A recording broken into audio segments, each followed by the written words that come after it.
রোজা প্রথম থেকে লাস্ট ঈদ পর্যন্ত আসলে দেওয়া হয়নি কোনো ভিডিও পুরা রোজার মাসটাই, এই জন্য একসাথে সবগুলো এডিটিং করে দিয়ে দিলাম আপনাদের জন্য আমাদের এই রোজা নিয়ে ঈদ পর্যন্ত ব্লগ। আসসালামু আলাইকুম সুপ্রিয় দর্শক, আশা করি আপনারা সবাই ভালো আছেন, দেশ বিদেশের বাইরে সবাই ভালো আছেন।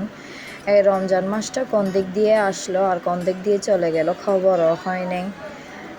দিনটা রহমতের মতন এই দিনটা আর খুঁজে পাবো না, এই 24 সালে শেষ হয়ে গেল। ইনশাল্লাহ আগামী বছর ভালো সুস্থ থাকলে আবার হবে ইনশাল্লাহ রমজান মাসের দেখা। এদিকে আমি সব ইফতারের স্যাপশালগুলো দিয়ে দিছি, প্রথম ইফতার থেকে নিয়ে লাস্ট ইফতার পর্যন্ত। আসলে আমি ভিডিওটাও করা হয়নি এরকম যে 10-12টা ইফতারের আইটেমগুলো করা হয়েছে, দিনগুলোতে করা হয়েছে, এগুলোও শেয়ার করলাম। এদিক দিয়ে রোজা 15তে আমার সেজন নননের বার্থডে হচ্ছিল। অবশ্য আমার মেয়েরও বার্থডে হয়েছিল, এটা আমি নেক্সট ব্লগে দেব। আরেকটা আমার চ্যানেল আছে আমার মেয়ের, সেটাতে আমি দিছি আমার বড় মেয়ের। সো এটাতে আমার সেজন ননদের বার্থডে হচ্ছিল, ভাবলাম এখানে শেয়ার করে দিই আমার মেজো মেয়ের বার্থডেতে চ্যানেলে। মেজো মেয়ের বার্থডে ডিসেম্বরে, অবশ্যই এগুলো আমি সবসময় শেয়ার করি। আপনারা আশা করি সাপোর্ট করবেন, শেয়ার করবেন, লাইক করবেন আমার ভিডিওটাকে, আর সাথে থাকবেন। এদিক দিয়ে অনেক মেমোরেবল ডেটা ভিডিও করে,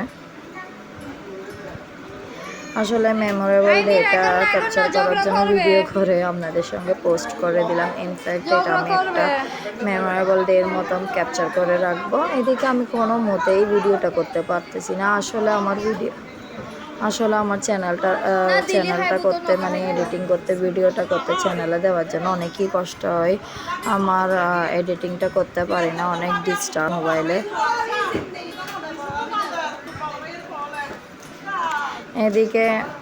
এদিকে আবার আমার ননদের গিফটের পালা এই তো এসে গেছে। আসলে কেউ এরকম অ্যারেঞ্জ করতে পারেনি ওর গিফটগুলো নিয়ে, ওর ছোটো বোনই সব কিছু অ্যারেঞ্জ করছে, সারপ্রাইজ দিল। ওর বার্থডে বলেন, ওর গিফট বলেন, ওর ছোটো বোনই দিছে। এখানে কেউ গিফট দিতে পারেনি, জাস্ট উইশটা করলাম। আসলে জানি না আমরা, ওর বার্থডেটা তেমন মনে রাখা হয় না, যেহেতু বড়। ওর এরকম বার্থডে ছোটো বোনেই মনে রাখে, ওই প্রিপারেশন করে প্রতি বছরে। এদিকে ওর জন্য হিজাব আনলো 3 কালারে, ওর কিনা হিজাব আর ব্রুচটা অনেক সুন্দর, ব্রুচ অনেকই পছন্দ, সেই জন্য ওর ছোটো বোনে সারপ্রাইজ করে গিফটটা রাখলো। আসলে 3টা বাচ্চা নিয়ে অনেক কষ্ট হয় আমার এডিটিংটা করতে। এক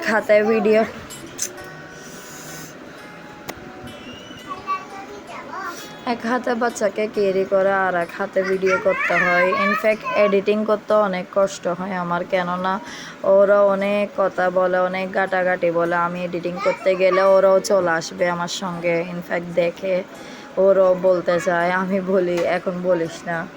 এই যে দেখেন ওদেরও আওয়াজ আসতেছে, আমার সঙ্গে বসে আছে, এক একজন এক একটা কথা বলতেছে, এটা আসে নয়েজটা, এটার জন্য প্লিজ মাইন্ডটা করবেন না। আর এটা হলো মনে হয় লাস্ট পর্যায়ে, 20 আল্লাহর রহমতে 20 রোজা গেছে, তো কোনো খবরই নেই আলহামদুলিল্লাহ কীভাবে যে চলে গেছে। 20-এর পর থেকে একটু গরম শুরু হয়েছে, এই জন্য একটা অস্থির হয়ে গেছি, অনেকই গরম। এটা 4 রোজার মনে হয় আমার ননদ, আমি কেন সবগুলা এক এক রোজা মানে গিয়া করে দিলাম। পেছনেরটা সামনেরটা পেছনে, জাস্ট ইফতারে এগুলো ছিল ফ্রাইড রাইস, আমি কতগুলোতে লিখে দিলাম, আর কতগুলো আপনারা বুঝে নেবেন আশা করে। পরোটা এক দিন একটা চলে, একদিন ফ্রাইড রাইস চললে, একদিন পরোটা চলবে, একদিন লুচি চলবে, একদিন ফুরি চলবে, তো একদিন বিরিয়ানি, এরকম আলহামদুলিল্লাহ। আসলে কিছুই আমি এডিটিং ভালো করে করতে পারি না, বাচ্চা নিয়ে অনেক কষ্টতে আছি। আসলে তিনোটা একই এই যে বলতে গেলে 1 বছর বড় ছোট, অনেক কষ্ট। এটা আমার ননদে বানাইছে, ছোটো ননদে গোলাপ জামুন। আর এদিকে দেখেন পরোটারা চলতেছে আজকে। কোনো দিন কোনো সময় লাইট চলে, কোনো সময় হেভি চলে। তারপর লাস্ট পর্যায়ে বলতে সবে খদরের আগের দিন মনে হয় এটা আমি করলাম। এখানে বাগাবাগি আছে, যেমন ধর সপ্তাহে আমি করলে ইফতার, সপ্তাহে আমার দেবরানি করে।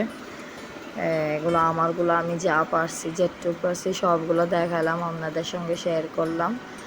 আর এদিকে দেখেন আমি ছোলে বাটোরে রান্না করছিলাম, আর ছোলের যেটা চাট থাকে, সালাদ থাকে, এটাও করেছিলাম।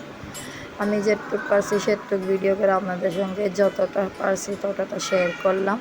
প্লিজ আমার সঙ্গে থাকবেন আর আমার ভিডিওগুলোকে একটু শেয়ার করে দিবেন, লাইক করবেন। আসলে দেরি হয়ে যায় আপলোড করার জন্য, আপনারা বুঝবেন আশা করি। স্যাপশালগুলো অনেক এক এক দিন এক একটা করে দেখালাম। এটা আবার আমার নননে বার্গারের জন্য পেটি বানাচ্ছে, চিকেন পেটি, জালি কাবাবের মনে হয়। এদিকে আমি লুচির জন্য পরোটা বেলা শুরু করে দিলাম। এই তো আমার ছোলেগুলোও হয়ে গেল। আসলে এটা ইন্ডিয়ান একটা খাবার, ঘরে রান্না করে পরিবেশ করলাম, সবাইকে দিলাম। আর রোজাটা আলহামদুলিল্লাহ আপনারা কীভাবে গেছে, কীরকম গেছে জানাবেন আশা করে। আর আপনাদের যদি রেসিপি লাগে, আসলে রেসিপি লাগার কোনো প্রয়োজনই হয় না, এখন সবগুলাই ইউটিউবে থাকে। এটা সবে কদরের দিন একটু করে ভিডিও করে দিলাম। আমাদের সবসময় সবে কদরের দিন গরু জবা করা হয়, গরিবদেরকে দেওয়া হয়, আমরা নিজে রান্না করে আত্মীয় স্বজনকে দিই আর ফাতিয়া দিই। এরকম কিছুই একটা ভিডিও করে দিলাম। কিছু ঘরের জন্য রাখে 3 ভাগ করা হয়, এটা আশা করি সব মুসলিমেই জানবে। এদিকে চাউলের রুটি বানা শুরু হয়েছে, তারপরে এদিকে দাওয়াই শুরু হয়েছে গরু মাংস সবাকে। আসলে ভিডিওগুলো আমি ফুল নিতে পারি না, সবাই তাকাই থাকে। জয়েন্ট ফ্যামিলিতে আসলেই অনেক কষ্ট, যারা বুঝবেন আশা করি। সন্ধ্যার দিকে দেখলাম তারপরের দিন এদিকে সূর্য আর চাঁদ মিলে যেটা হয় অন্ধকার হয়ে যায়, যেরকম একটা গেয়া হয়েছিল। এটা হলো মনে হয় এপ্রিলের 8 তারিখ। ভাবলাম একটু ভিউটা নিয়ে নিই, অনেক বাতাস, বৃষ্টি, ঠান্ডা, দেখতে দেখতে অনেক অন্ধকার হয়ে গেল। আবার কিছুক্ষণ পর একদম মানে রোদ উঠে গেছে। দিনটা একদম অসাধারণ ছিল, আমার অনেকই ভালো লাগছে। সূর্যগ্রহণ করছে দিনটাই, মানুষরা তো অনেকই এক্সাইটমেন্ট থাকে লুনার ক্লিপ দেখার জন্য। আমি বাইরে থেকে একটু ভিডিও করে নিলাম। আমাদের পুকুর গানে দেখেন বৃষ্টি পড়তেছে, যেটা দেখা যাচ্ছে অনেকই হচ্ছে। ভাবলাম একটু করে দেখতে দেখতে ঈদের পর্যায়ে চলে আসলাম। আমার বোনরা আসলো, ঈদি নিয়ে গেল আলহামদুলিল্লাহ। আশা করি আপনারা সবাই ভালো থাকবেন, সাথে থাকবেন। আল্লাহ হাফেজ।